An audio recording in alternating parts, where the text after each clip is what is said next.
Salut les petits lutins. Comme vous êtes mignons, je vais vous figer dans la glace. Hé, vous, ne restez pas figés comme ça. Vos glaces sont livrées en 30 minutes. C'est possible. Ce modèle d'annonce, il n'y a que Adafo Média pour le faire. Pour toute information, contactez-nous 628 06 06 60. Adafo Média. Et si vous commenciez maintenant?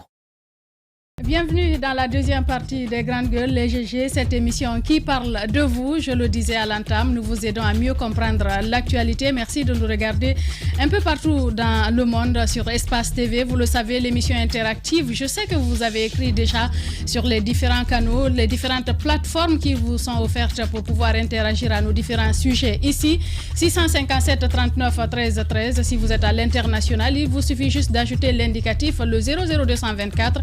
Vous pouvez également nous écrire sur Twitter. Nous nous ferons le plaisir de relayer vos réactions. Vous allez le comprendre dans un instant parce que vos réactions comptent aussi pour le bon déroulement de cette émission.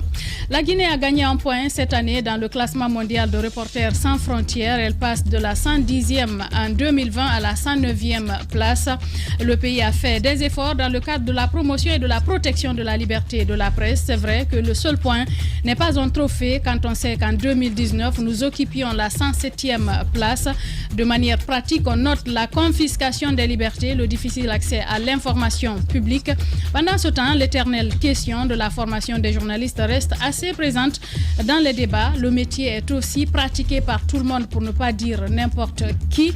La haute autorité de la communication se donne pour tâche d'assainir le secteur. C'est le vaste chantier que l'équipe actuelle, qui a commencé par établir les cartes professionnelles de la presse, le 3 mai prochain, elles seront distribuées. Ce matin, nous parlons de nous-mêmes en recevant, c'est notre collègue, confrère j'allais dire, Boubacar Yassine Diallo. En même temps, c'est notre doyen.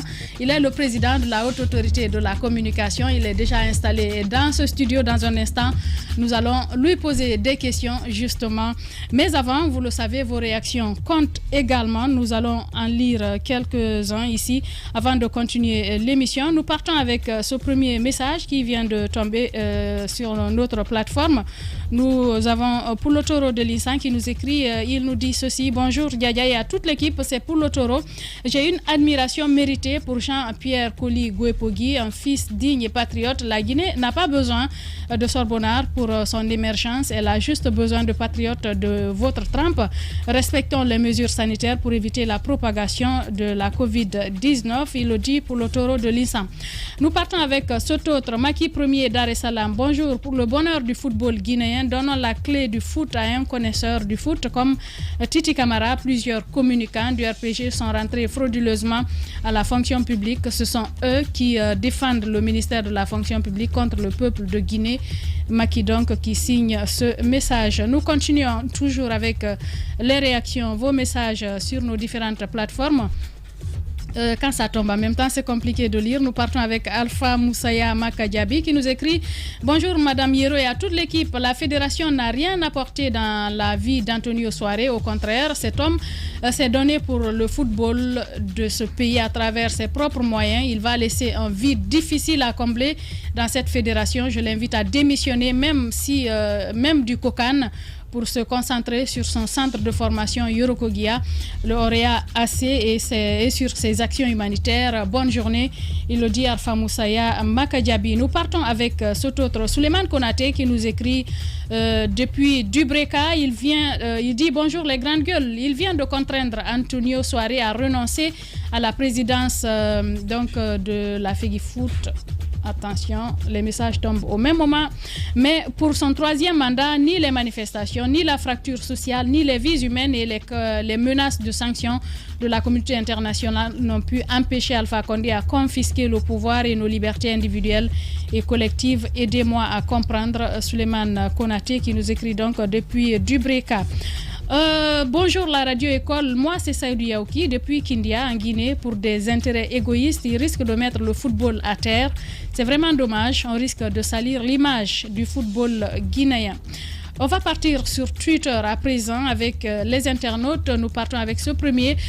Patekourou Diallo nous écrit: la course à la présidence de la FEGIFOOT donne l'opinion nationale à réfléchir. Trop de polémiques dans cette affaire, que la FIFA ou la CAF mettent balle à terre. les statutaires sont mieux placés pour nous dire qui peut faire quoi. À défaut, KPC n'a qu'à revenir. #espace GG. Nous partons avec Youssef Kaba qui nous dit ceci. C'est finalement Bouba Sampil qui sort victorieux de ce conflit. Qui sort victorieux de ce conflit, le dit Youssef Kaba. Il n'est vraiment pas facile de défendre Antonio qui, depuis son élection, a essuyé assez de revers judiciaires qui ne l'honorent pas. La commission électorale est à dissoudre, il le dit au #espace GG. Nous partons avec Souleymane Sintali qui nous écrit également sur Twitter. Bonjour à tous les Guinéens. Sauf à la commission électorale de la FEGIFOOT qui ne regroupe que des incompétents, il le dit, faisant savoir que M. Antonio n'avait aucun problème. Il a fallu l'intervention du PRAC pour mettre fin à cette situation. SOS pour le football guinéen, il le dit Souleymane Sintali. Nous partons avec Koulibaly, le démocrate, au #espace GG. Bonjour les grandes gueules. Cette commission électorale est tombée sous l'article 33 introduit dans le statut du de la Fédération guinéenne de football, il veut dire, pour écarter certains de la course à la candidature à la présidence, il veut dire cette commission doit répondre. Le football guinéen a perdu une occasion qu'il ne fallait pas. KPC aurait pu donc continuer. Bien évidemment, il n'a pas terminé sa phrase. Saïkoumar Bolé nous écrit également: bonjour les grandes gueules. C'est déplorable que la CAF vienne nous lire nos propres textes de loi et disqualifier un candidat. Cette commission électorale doit être immédiatement dissoute car elle représente une honte pour le football guinéen. Nous sommes en retard partout. #espace GG. Ibrahima Sori Kouyaté nous dit ceci: cette élection à la FEGIFOOT se mue en une véritable bataille entre hommes d'affaires. Dans cette histoire, les intérêts égaux priment au détriment du football. Ce secteur est miné par des loups déguisés en agneaux. #espace GG. Le pacificateur, deux derniers, Mohamed Yabi, pour terminer. Bonjour les grandes gueules. La corruption est un vrai métier en Guinée.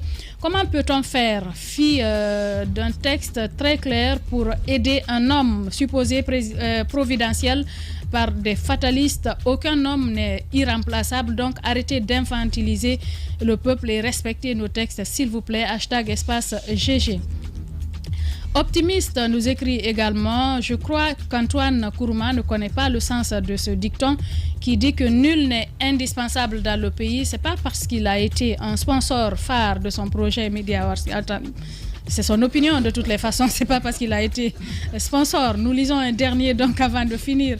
Un autre frustré qui nous écrit sur Twitter, c'est comme ça qu'il se fait appeler, #espace GG, que certains se réjouissent du retrait de la candidature d'Antonio Souaré, que des journalistes prennent camp, que les membres de la FEGIFOOT forment des clans, ne contribuera donc à agenouiller notre pays. Cette élection a créé donc le remous entre ces professionnels. Voilà 10 minutes donc pour lire vos messages. C'est le temps consacré aux internautes. Nous avons notre invité, le doyen Boubacar Yassine Diallo, président de la Haute Autorité de la Communication. Il est avec nous en studio. Bien, il faut bien s'occuper de lui. C'est notre doyen. Bonjour doyen, bienvenue. Bonjour et je suis heureux d'être ici.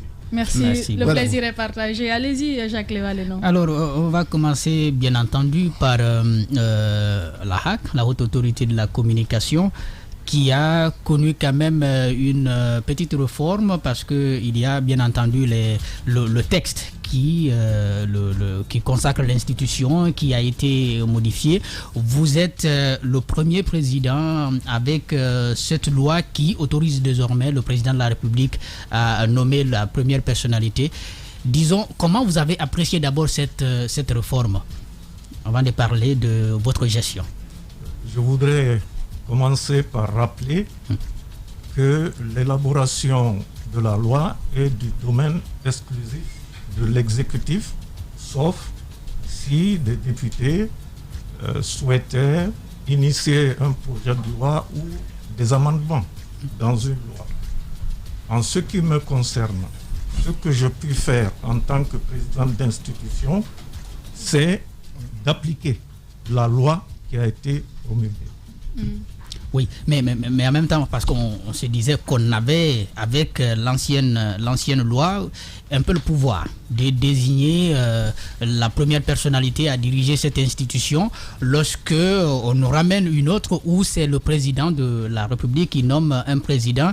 Est-ce que pour vous, aux yeux disons, en tenant compte de la liberté de la presse et tout ceci, est-ce que c'est un progrès que nous avons enregistré ou un recul? Je pense que ça peut être un débat d'école. La désignation des membres d'une institution et la nomination d'un président d'une institution dépendent des zones. Je vous cite un exemple. Nous aimons bien nous comparer à la France. En France, le président du CSA est proposé par le Premier ministre. Même pas par le président de la République, par le Premier ministre. Et c'est alors que le président de la République le nomme. Je pense personnellement que c'est moins la manière dont la personne a été désignée que l'indépendance et l'honnêteté de la personne. Ouais. Je pense pouvoir incarner ces deux valeurs. Ce que veut dire Jacques, si je comprends bien, c'est que Yacine, étant nommé par le président, ce n'est pas évident qu'il soit libre de ses décisions, qu'il soit indépendant dans la prise de décision qu'il fait au sein de l'institution. Est-ce que le président du CSA, proposé par le Premier ministre, n'est pas indépendant? C'est pas la même chose. On n'est pas dans les mêmes contextes. Est-ce qu'on a le même régime? Aujourd'hui, c'est vrai que, en tout cas, la corporation connaît bien ce qu'est Yacine, mais vu le fonctionnement de notre appareil, de notre régime, il arrive quand même, lorsque la décision des choix vient du président ou même du Premier ministre, qu'on doute un peu des coups de franche que pourrait avoir une autorité comme Yacine Diallo. Vous pouvez le dire, mais je voudrais rappeler que moi, j'ai été désigné par l'Union des radios et télévisions libres de Guinée. Donc si l'URTELGUI ne m'avait pas désigné, je ne serais pas allé à la HAC, encore moins. Je n'aurais pas été le président. Ça, on oublie de le souligner. Deuxième chose, je pense qu'on doit nous juger par rapport aux actes que nous posons. Moi, j'aimerais qu'on me juge par rapport aux actes que je pose et que le collège présentement pose. Alors justement, parlant des actes, on avait il y a quelques semaines Iboun Konté dans ce studio qui disait ne pas comprendre la manière dont vous avez réagi face au cas doyen Julde Diallo qui est en ce moment en prison. Apparemment, il aurait attendu plus de vous. Apparemment, il aurait attendu plus de vous en tant que président de la haute autorité de la communication. Mais je pense qu'il peut l'espérer. Et je comprends ça. C'est que par le passé, à chaque fois qu'un journaliste était arrêté, je prenais ma plume et je réagissais. Oui. Mais là, c'est le journaliste ou l'écrivain ou le président d'une association qui réagissait.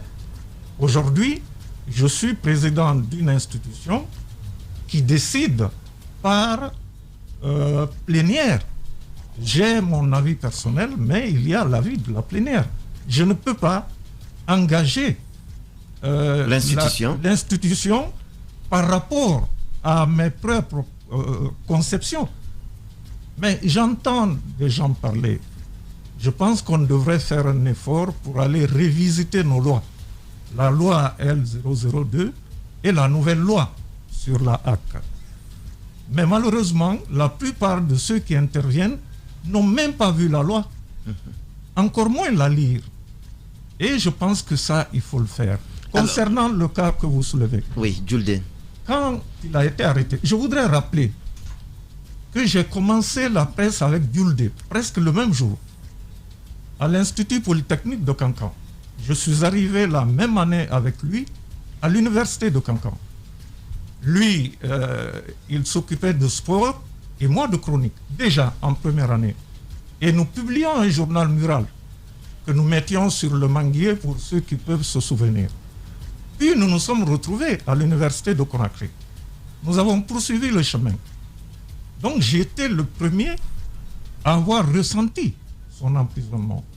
Et que d'autres pensent que je n'ai pas fait assez, je voudrais simplement dire qu'une fois que la justice s'est saisie, prenons le cas du président de la République, c'est l'autorité la plus haute. Elle ne peut gracier que quand le jugement définitif a été rendu. Et comment voulez-vous qu'un président de la HAC, laissez-moi finir, interfère dans une procédure judiciaire? Je pense qu'il faut que cet équivoque soit levé. Par contre, ce que j'ai pu faire, j'ai pris contact avec plusieurs personnalités à l'effet d'obtenir la liberté pour Julde.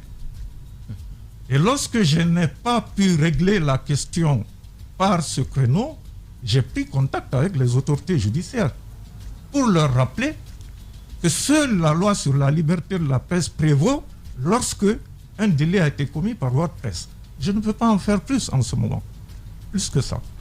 D'accord. Alors, vous avez dit aujourd'hui, hier c'était Yacine, l'écrivain, le journaliste, lorsqu'il y a une certaine violation, il écrivait, il dénonçait. Vous êtes arrivé, et aujourd'hui c'est la plénière qui décide. Qu'en est-il de la suspension par moment lors des élections présidentielles du site Guinée Matin? Est-ce qu'une décision de la plénière ou c'est le président qui a trouvé que le site était dans un dépassement de ses prérogatives pour qu'il soit suspendu? Je vous prie de poser la question à chaque commissaire. Je ne prends aucune décision qui n'est passée par la plénière. Ça, c'est mon honnêteté et c'est une habitude chez moi. Peut-être avant de continuer, moi je voudrais rapidement revenir sur le cas Julde Diallo. Tout à l'heure, vous avez dit que lorsque les choses se passent ainsi, que vous ne pouvez pas faire autre que ce que vous avez déjà fait. Ce qui veut dire que dans un pays comme la Guinée, où on fait fi de la loi pour emprisonner les journalistes, ce qui veut dire que la HAC, à date, si les autorités judiciaires s'entêtent à emprisonner, c'est fini. Le journaliste n'aura qu'à croupir en prison le temps qu'il soit jugé et libéré. Bon. En principe, il ne doit pas être emprisonné. Je ne suis pas sûr que ce soit la meilleure approche que vous faites. Lorsque le procureur a décidé de poursuivre quelqu'un parce qu'il estime que celui-ci a commis un délit par voie de presse et qu'un juge d'instruction a ouvert une information et même une procédure judiciaire, qui peut intervenir? La loi l'interdit formellement. Donc souffrez que je ne fasse pas immixtion dans la procédure judiciaire et que j'utilise les autres voies en ma possession pour pouvoir obtenir la liberté pour ce journaliste. Monsieur le Président, il y a quand même une question à ce niveau, que ce soit pour le cas Julde ou d'autres journalistes qui ont affaire directement avec d'autres citoyens. Et qu'est-ce qui fait aujourd'hui que la HAC n'est pas directement saisie? Les gens ont tendance à aller directement vers les tribunaux. Et ça ne date pas de vous. Même au temps de Martine Condé, c'était déjà le cas. Je vous ai entendu à un moment donné même là-dessus, le fait que les gens bypassaient la HAC pour aller directement vers les juridictions. Alors que c'est vous, l'institution quand même de régulation. Bien, je pense que vous pouvez nous reprocher de ne pas beaucoup communiquer. Ça, je vous le concède. Nous avons réglé au moins 10 affaires. Je vous cite une affaire. Un site va reproduire des informations prélevées sur Facebook. Le site diffuse l'information, 3 radios reprennent la même information. Et un haut fonctionnaire de l'État est mis en cause. Il saisit la HAC et nous privilégions le règlement à l'amiable. Et donc notre commission d'éthique a saisi la direction de ce site, les grandes gueules, et les directions de ces radios. Il s'est avéré que c'était une fausse information. Mais le propriétaire du site est un journaliste honnête. Dès qu'il a compris que quelqu'un avait été lésé, il a décidé non seulement de retirer l'article, mais de réparer. Et les radios ont fait la même chose. Ça, c'est une médiation que nous faisons. Et je précise, ce haut fonctionnaire a voulu profiter pour que nous lui donnions un blanc-seing. Nous nous sommes opposés. Parce qu'il a demandé à la HAC de lui faire une lettre de reconnaissance qu'il a été donc diffamé et que le site et les radios se sont rétractés et ont présenté des excuses. Je lui ai dit non. Nous, ce que nous pouvons faire, c'est de leur demander de vous donner les produits diffusés. Ça, c'est un exemple. Il y en a plein d'autres. Oui, mais vous-même, vous l'avez dit, qu'on peut vous reprocher de la non-communication assez. Et si vous communiquiez vraiment, vous pensez que votre communication perpétuelle ne pourrait pas dissuader d'autres qui seraient dans la même dynamique de faire du tort aux journalistes? Ou bien peut-être convaincre les gens à venir vers vous. Mais c'est ce que je suis en train de vous dire. Beaucoup de gens viennent chez nous, mais puisque nous réglons à l'amiable, et nous ne communiquons pas. Mais il faut que vous communiquiez. Mais nous allons le faire désormais. Voilà. Parlons justement de communication et de. Je vais en venir au cas du bilan si le moment est venu d'en parler. Yacine Diallo a pris fonction à la HAC il y a quelques mois en arrière. Dites-nous à ce jour, quel a été l'état des lieux à votre prise de fonction? Antoine, et à ce jour. Avant qu'il ne fasse son bilan, j'aimerais quand même revenir sur la liberté de la presse. On en parlait tout à l'heure. La privation de liberté. Comment comprendre aujourd'hui que la loi soit claire là-dessus, qu'on se dise dans la loi que même quand un journaliste est accusé de diffamation, on ne doit pas le détenir en prison? Comment vous comprenez cette volonté des autorités aujourd'hui de garder des journalistes en détention? Parce qu'on en a deux en ce moment à la maison centrale, notamment le doyen Amadou Diallo et Ibrahima Sadio, qui est également détenu de ce côté. Ah, ça, je n'ai pas connaissance de Sadio. Sadio est détenu, il est condamné. Il a même été condamné. Je n'ai pas connaissance, je l'avoue. Ibrahima Sadio, concerne... du service des sports de la RTGM. Ah oui, d'accord, mais ça, bon, diffamation, j'avais appris ça. D'accord, ok. Maintenant, concernant la loi est claire. La citation directe est la voie indiquée par la loi. Et entre la citation directe et la comparution, vous avez 20 jours. C'est-à-dire que si le délit a été constaté et le journaliste est cité à comparaître par voie de huissier, et le journaliste vient dans les conditions normales libres. Et j'ai eu ce débat avec un des procureurs de Conakry. Je lui ai dit, monsieur le procureur, vous n'avez pas le droit d'arrêter un journaliste. Il m'a dit qu'il a passé tout le week-end à lire et à revisiter la loi, et que la loi lui donne la possibilité de le faire. Et je lui ai dit, j'aimerais bien voir les avocats de Yulde en face de vous. Donc j'attends, mais nous avons un problème avec les avocats. Il faut le dire.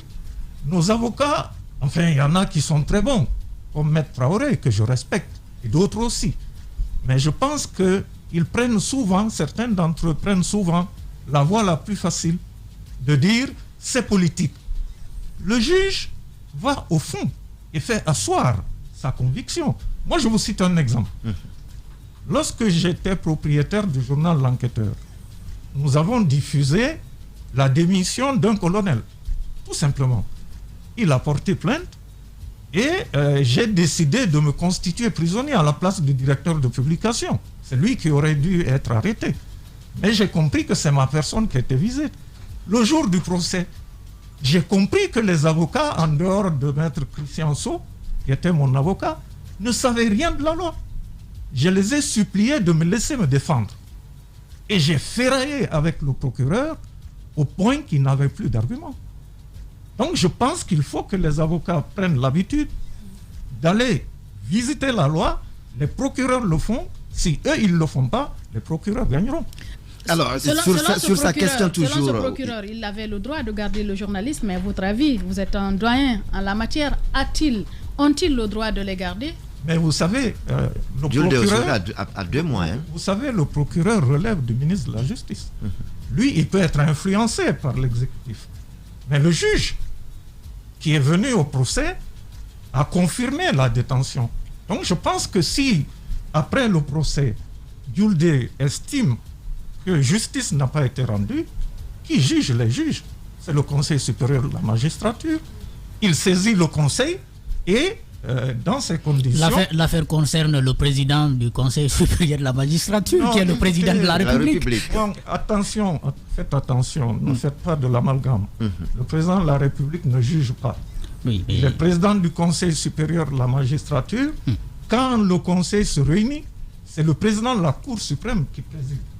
Ce n'est personne d'autre. Mais il peut influencer, comme le ministre peut influencer le procureur. Mais écoutez, qui n'influence pas qui? Les grandes gueules. Il faut avoir l'honnêteté de savoir qu'il y a des canaux.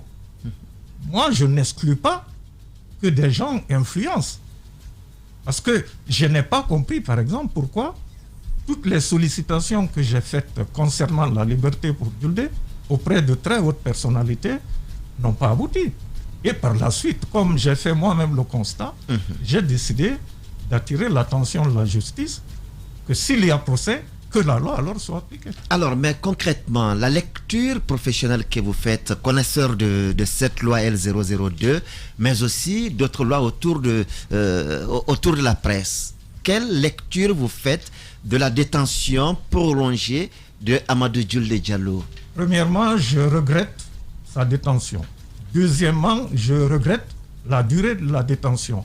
Et j'espère qu'avant le 3 mai, il retrouvera sa liberté. C'est ce que j'espère, c'est ce que je souhaite, c'est ce que je demande, mais je ne peux pas le demander à la justice, parce qu'elle est indépendante. Je ne peux que prier et espérer. Moi, je suis respectueux des institutions. Bien, Boubacar Yassine Diallo, président de la Haute Autorité de la Communication. Allez-y Antoine, sur votre question. Je reviens sur ma question qui était liée au bilan de Yassine Diallo à la tête de la HAC. À ce jour, dites-nous, vous avez pris fonction, on a observé beaucoup d'actions que vous avez posées, mais c'était quoi l'état des lieux à votre prise de fonction? Qu'est-ce que vous avez trouvé en place? Vous avez apporté quoi de neuf pour changer les choses à ce jour? Je voudrais rappeler que c'est pour la 3e fois que je viens à cet endroit. En 1992, j'avais été désigné par le président de la République, alors que je n'avais même pas l'âge. Et j'avais discuté avec lui parce que je n'étais pas d'accord. Et je suis allé au CNC et j'ai présidé la commission d'éthique et de déontologie.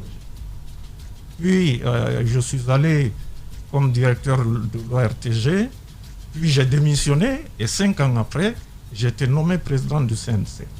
Et me voilà de retour comme président de la HAC. Le premier constat que j'ai fait concernant les journalistes... Les grandes gueules. J'ai trouvé dans mon bureau près de 100 cartes de journalistes fabriquées, mais qui n'avaient pas été retirées. Parce que la carte coûtait 100 000. Et j'ai reconnu là-dedans de grands journalistes, mais malheureusement qui n'avaient pas 100 000. Donc, qui n'ont pas été capables de venir retirer leur carte. J'ai proposé à mes collègues commissaires que la carte soit gratuite pour permettre à chacun d'y accéder. Mais ça coûte de l'argent. Et on a fait le sacrifice. Deuxième chose, nous avons remarqué que la carte n'était reçue que par ceux qui exercent à Conakry. Et nous avons donc décidé d'aller à l'intérieur du pays rechercher tous ceux qui remplissent la qualité de journaliste. Nous avons donc décidé d'enrôler les gens dans leur rédaction et sur l'ensemble du territoire. Ça coûte, nous avons fait le sacrifice. À date, nous avons eu 4000 postulants et sur les 4000 postulants, 2300 ont été réellement enrôlés, dont 800 à l'intérieur du pays. Les opérations de dépouillement continuent et à date, 1500 ont reçu le OK. Donc à date, 1500 journalistes auront leur carte de journaliste professionnel et près de 600 ont été recalés pour des raisons diverses. D'abord parce que des documents manquent, des documents essentiels, ou ensuite parce qu'il y a trop de faux documents. Et là, je regrette la légèreté de certains patrons de presse, la légèreté aussi de certains patrons d'associations. Parce que nous avions souhaité que les listes nous parviennent par les associations. Donc, le 3 mai, comme le disait Mme Hiro, les premières cartes seront remises à l'heure et en droit au cours d'une modeste cérémonie que nous faisons à la HAC. Et parlant de légèreté des présidents d'associations... Ah non, je n'ai pas dit des présidents, je dis de certains. De certains présidents. C'est quoi ces légèretés? Parce que nous apprenons qu'il y a des exemples de cas où des personnes se font passer pour des journalistes pour obtenir des cartes pour des voyages et tout cela. Est-ce que vous nous le confirmez ce matin qu'il y a des personnes qu'on a voulu faire passer pour des journalistes rien que pour la carte de presse qui ne l'étaient pas? Je vous cite 2 cas. Celui d'un comptable qui voulait se faire enrôler. Mais il s'est trouvé que le chef de mission a compris que c'est à lui qu'il versait les frais de scolarité de son fils. Il lui a demandé d'enlever ses lunettes pour faire au moins la photo numérique. Et le comptable qui a reconnu le chef de mission n'a pas obtempéré et il s'est fait vider. Ensuite, un deuxième cas, c'est une famille. Ça nous a été rapporté par une de nos missions. Une famille, le père est journaliste, la maman et les enfants.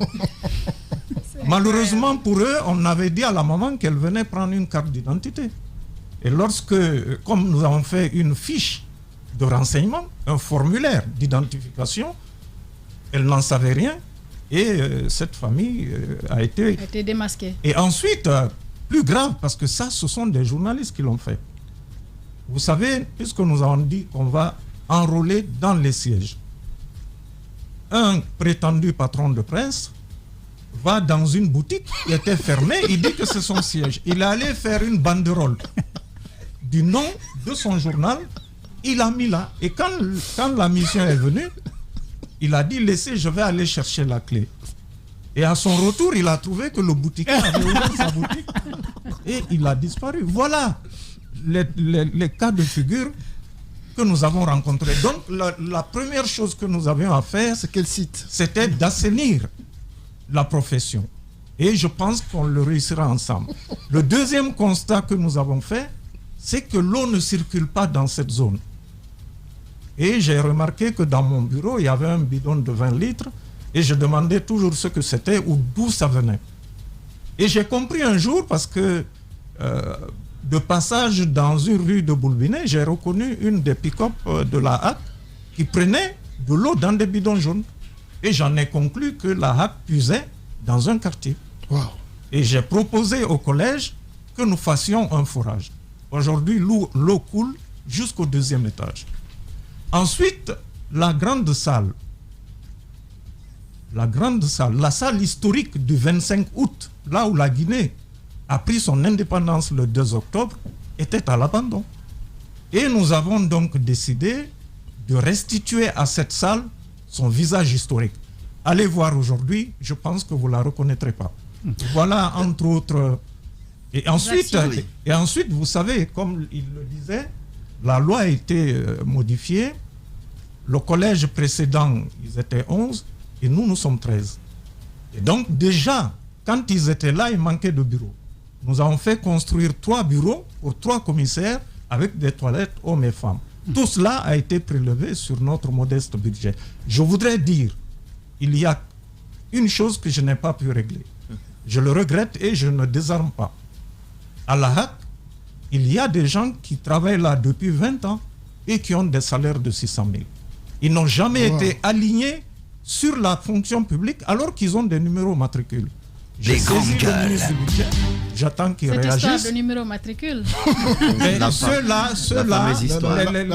Les travailleurs de la HAC ont acquis ces numéros matricules de manière légitime et correcte. Mais ils devraient percevoir un salaire. Mais non, ils perçoivent un salaire, mais qui ne correspond pas à leur qualification. Minime. Mais vous voyez des ingénieurs qui sont au service monitoring qui ont 900 000. Les grandes gueules. Ça, c'est le combat que je vais faire. J'espère que j'aurai beaucoup d'alliés pour pouvoir régler cette question.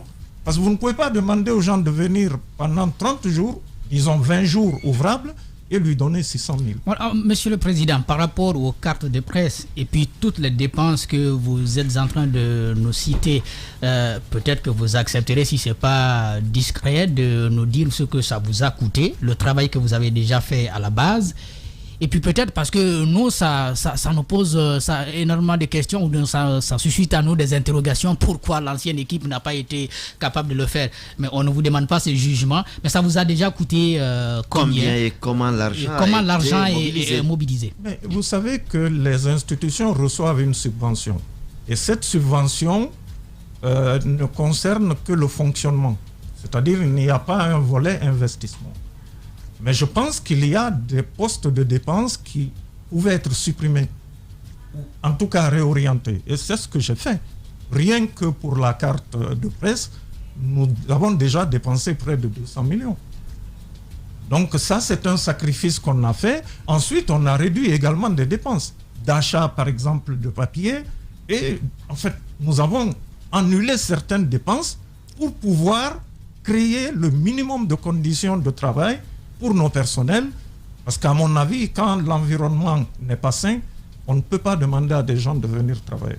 Bien, quand vous parlez d'environnement sain, justement, je vais saisir la perche, notamment par rapport à l'environnement du monde des médias. Vous avez certainement en perspective d'organiser des formations parce que, on le disait tout à l'heure, tout le monde se retrouve dans la corporation. Parfois, les B.A.B.A. ne sont pas là. Qu'est-ce que vous envisagez dans ce sens? Vous posez, à mon avis, une question de fond. Et je l'ai dit et je le maintiens. Les pouvoirs qui sont succédés n'ont pas marqué un intérêt particulier concernant la formation des journalistes. Moi, je vous cite mon cas. Lorsque j'étais à l'école de journalisme, toutes les matières qui sont enseignées en sciences sociales et en droit se font appeler là-bas les sciences auxiliaires du journalisme. C'est-à-dire que le journaliste est préparé à comprendre n'importe quel sujet et à poser des questions à n'importe quel spécialiste, parce qu'il a reçu le minimum. Puis, suit sa formation pratique de journalisme et avec des formateurs dédiés. Mais ici, il m'est arrivé d'aller dans certains instituts de formation où j'ai retrouvé des stagiaires de la RTG Coloma qui sont professeurs là-bas. Quel institut? Comment voulez-vous? ISIC. Comment voulez... Ça, c'est vous qui le dites. Pourquoi vous citez ISIC? Il y a des institutions d'enseignement privé. Comment voulez-vous qu'un stagiaire forme un journaliste? Donc, je pense que les pouvoirs doivent permettre aux jeunes de se former. Mais il y a des stagiaires de plus de 15 ans, hein, à la RTG. en fonction. Mais il y a des stagiaires à la RTG, excusez-moi. Il y a des stagiaires à la RTG qui sont depuis plus de 10 ans. Et vous voulez dire que ceux-ci sont qualifiés pour enseigner? Ils ont acquis en expérience. Ils ont d'abord le diplôme de maîtrise, mais aussi... Moi, je vous dis oui. Ma conception. On m'a reproché de ne pas les enseigner. Je leur ai dit qu'il me manquait le facteur le plus important. La pédagogie. Et d'ailleurs, la psychopédagogie. Je ne l'ai pas. Je ne l'ai pas. Et donc, il faut qu'on accepte, il faut que des journalistes acceptent d'être des formateurs et qu'ils aillent se former pour venir former des jeunes. Ça, si on ne le fait pas, mais je reconnais quand même qu'il y a beaucoup de jeunes journalistes qui sont très talentueux, très compétents. Et c'est ce qui me fait conclure, contrairement à ce que je pensais il y a quelques moments, que la relève est bien assurée. Alors, est-ce qu'on peut dire par là que malgré l'existence de ces écoles ou des instituts de formation, l'avenir du journalisme est menacé? Parce que si sur le terrain, certains se targuent d'avoir des diplômes sortis des instituts et que ces instituts même rencontrent des problèmes au niveau des formateurs, ce qui veut dire qu'il y a un gros problème qui n'est pas qu'au niveau des journalistes simplement. Vous avez parfaitement raison et le législateur l'a intégré dans la loi sur la HAC. Il a prévu des articles dans lesquels la HAC, en collaboration avec le ministère de l'Enseignement supérieur et de la Recherche scientifique, doit pouvoir certifier les instituts et les diplômes. Après la délivrance de la carte, c'est notre nouveau chantier. Et je suis heureux que le nouveau ministre de l'Enseignement supérieur soit Aboubacar Silla, un fin connaisseur des médias, patron de presse, plusieurs fois ministre de la Communication. Je pense qu'ensemble, nous allons pouvoir mener ce nouveau chantier prévu dans la loi pour certifier les instituts et les diplômes. Quel va être le mécanisme de certification? Mais le mécanisme... Les curricula? Non, bon, pour le moment... Il y a l'ANAC qui existe. Est-ce que vous allez collaborer avec? La loi dit, la HAC et le ministère de l'Enseignement supérieur. Donc le ministère de l'Enseignement supérieur est mieux qualifié pour nous indiquer quels sont les acteurs qui peuvent venir travailler avec la HAC pour certifier. Et une fois que ces certifications sont faites, moi je vous dis par exemple, je refuserai de certifier un institut qui n'a pas de professeur qualifié. Donc je pense que l'assainissement va se faire là. Oui, ma question, votre mécanisme de certification, vous avez parlé de professeurs qualifiés, mais aussi, est-ce que vous allez vous intéresser aux curricula qui sont utilisés par ces institutions, ou tout simplement vous allez valider déjà les curricula qu'ils ont ou en proposer? C'est la commission qui sera mise en place qui proposera. Et nous déciderons. Le lundi prochain, Président, ce sera cette journée mondiale de la liberté de la presse qui va être célébrée. En prélude à cela, il y a ce rapport de RSF qui est récemment apparu. La Guinée gagne un point. On gagne un point. Dites-nous, qu'est-ce qui a prévalu à cela? Est-ce que pour vous, selon vos yeux, la Guinée, en termes de liberté de la presse, il y a une certaine avancée? Qu'est-ce qui, pour même si vous, certains se posent des balance? questions sur cette avancée. Bien, vous savez, les gens ne comprennent pas comment le classement se fait et quels sont les critères. J'en connais un peu. Par exemple, l'un des critères, c'est l'indépendance des patrons de presse par rapport au pouvoir exécutif et au pouvoir économique. L'autre préoccupation, par exemple, est-ce que les associations de presse sont indépendantes réellement? Ce sont des critères qui ne relèvent pas de l'autorité exécutive, par exemple. Ou alors on vous demande, est-ce que les minorités sont susceptibles d'être journalistes, par exemple, dans votre pays? Il y a une foule de critères qui font que parfois on est étonné que des journalistes soient en prison et que le pays avance. Donc c'est une foule de critères et ensuite on se trompe. C'est que le classement, ceux qui sont chargés d'apporter, de remplir les formulaires d'appréciation, le font habituellement 2 mois avant la fin de l'année. Donc le temps qui s'est écoulé entre les 2 derniers mois et le moment où on publie le rapport, ça a changé, alors que le rapport ne vise qu'une période. Mais comme ce n'est pas publié pendant l'année qui finit, on a l'impression qu'il y a un problème. Donc ça aussi, il faut le savoir. Raison de plus pour vous d'apprécier aujourd'hui cette notation, puisque vous connaissez, vous êtes heureux que la Guinée ait ce point. On se rappelle encore en 2010, 2011, si j'ai bonne mémoire, on était 86e successivement jusqu'à 3 ans.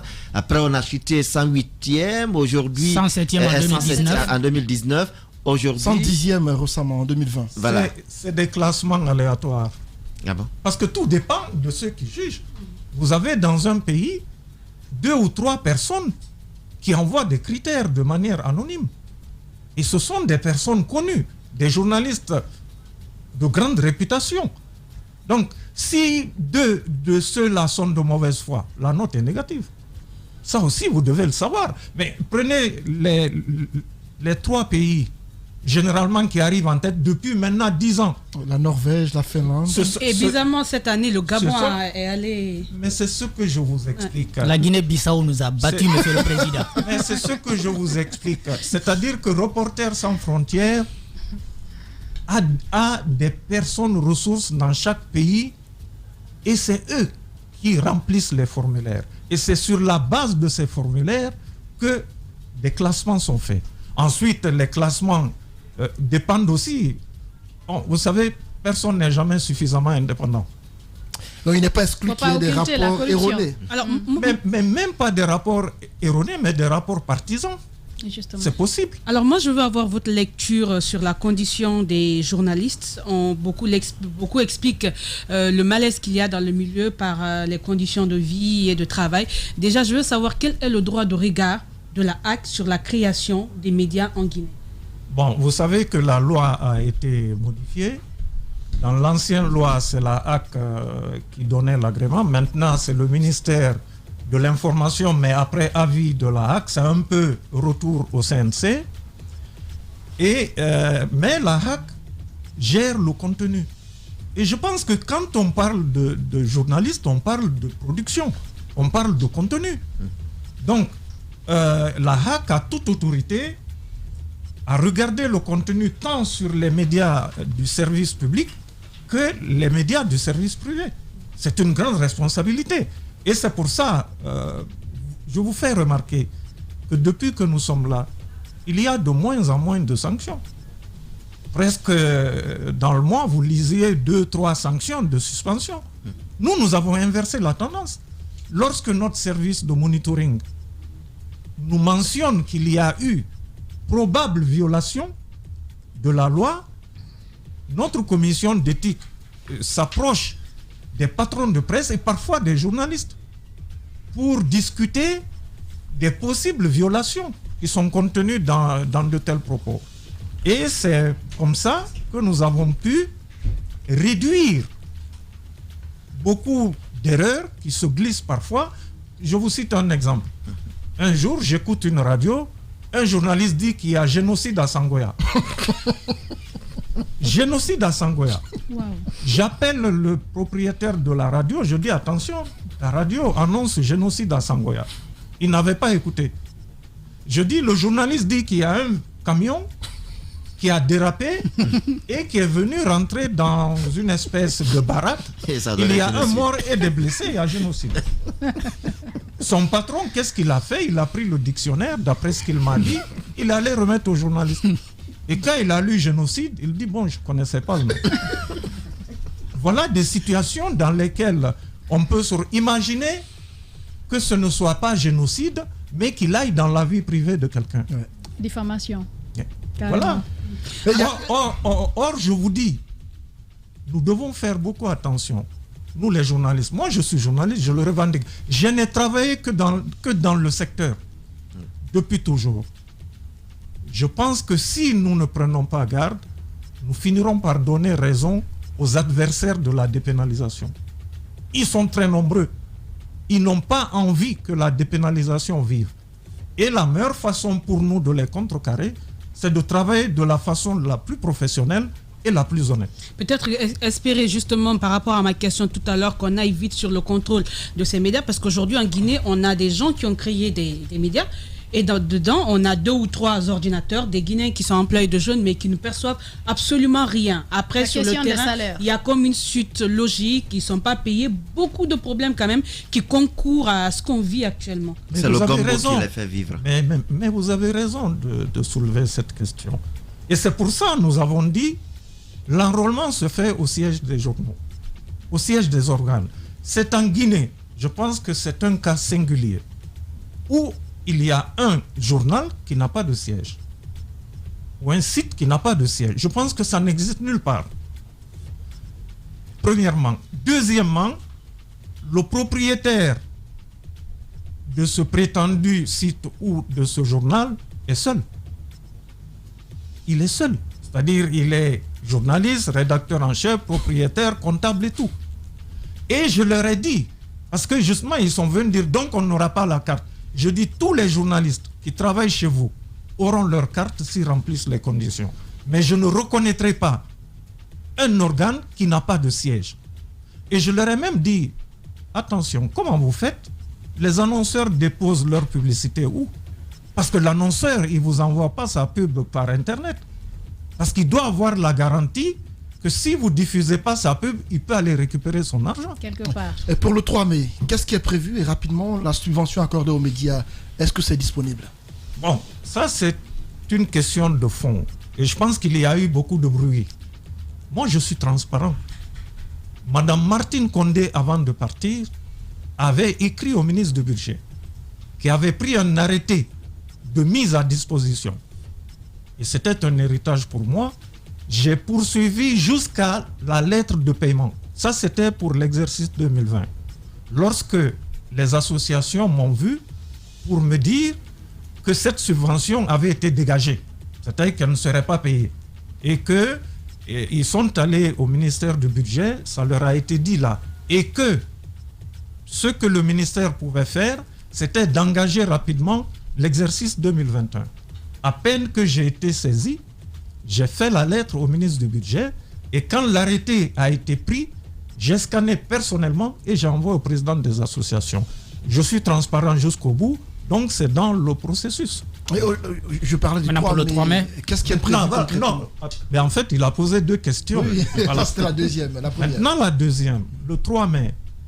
Vous savez que les regroupements importants sont interdits pour des raisons évidentes que nous connaissons.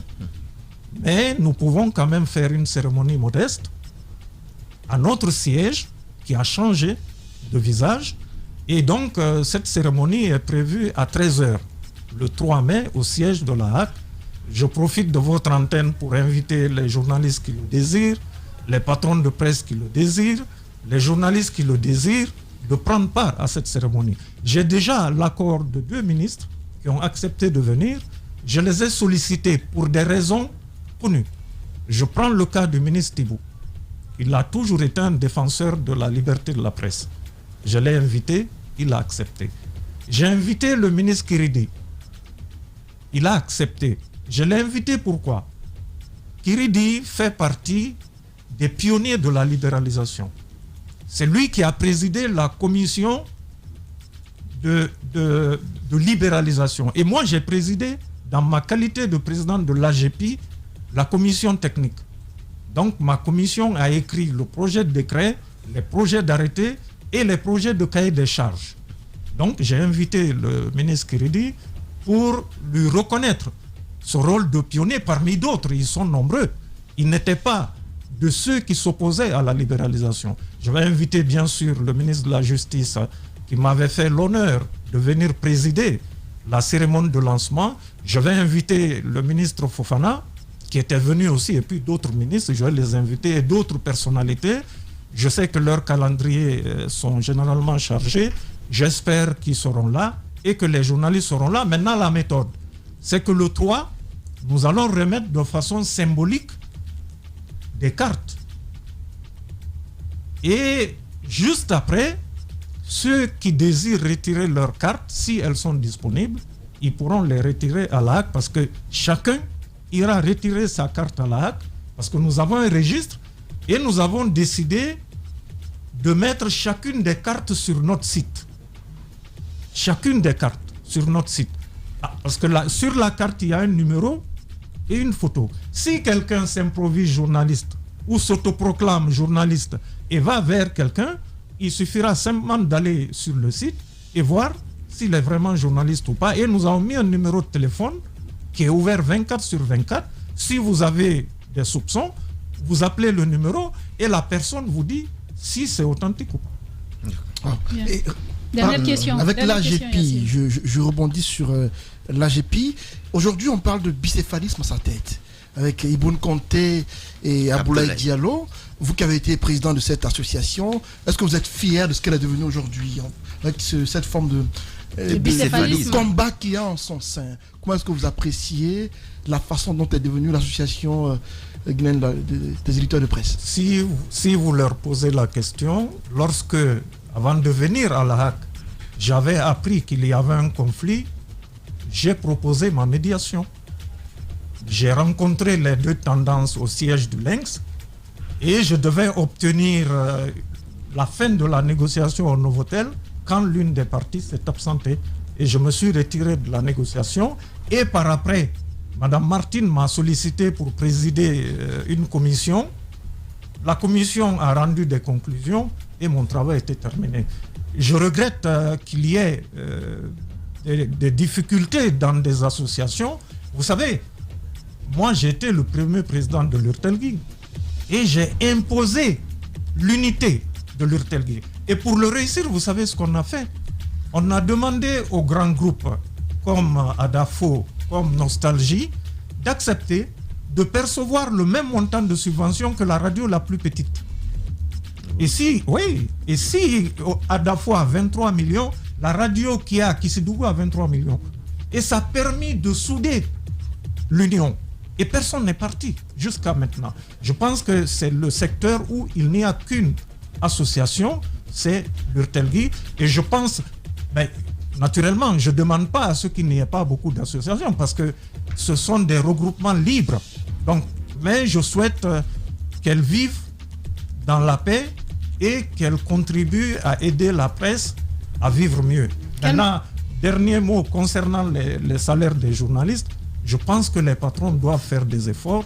On ne doit pas demander à des journalistes de travailler sans les payer. Ils iront prendre l'argent ailleurs et diffuser l'information de ceux qui leur donnent l'argent. C'est condamnable. Voilà. Et quel message à l'endroit des jeunes journalistes? Je suis fier aujourd'hui de voir beaucoup de jeunes journalistes faire un excellent travail. Je suis vraiment fier. Et je leur demande de faire en sorte que tout ce qui sont arrivés par effraction soit jeté dehors de la façon la plus brutale.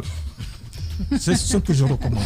Vous allez ramasser la peau cassée. Yacine Diallo, président de la Haute Autorité de la Communication. Merci d'être passé dans ce studio, doyen. C'est avec plaisir et je voudrais vous souhaiter par anticipation une belle journée du 3 mai. Je vous y invite et je souhaite que la presse soit solidaire, mais qu'elle reconnaisse aussi ses fautes quand elle en commet. Parce que c'est ça un peu le défaut de la presse. Je voudrais terminer par là. Un journaliste sérieux, quand il fait mal, il reconnaît et il corrige. Il devient un journaliste puissant. Bien, le message est passé, vous l'avez compris, c'est par ces mots qu'on termine, on vient au bout de cette émission donc des GG de ce lundi 26 avril 2021. C'était un plaisir de vous servir, le premier numéro de la semaine. Nous vous retrouvons demain avec un autre numéro, d'autres actualités bien évidemment. Merci à Mohamed Diaby qui a géré les sons du côté de la radio, du côté de la régie, Nala Sidibé, Mafata Sano, Alassane Diallo, l'homme de nuit, Mamoudou Kondé. Merci à Vladimir Poutine, ils sont nombreux, ces jeunes qui nous aident à faire passer le message. C'était un plaisir de vous servir. À demain pour d'autres actualités.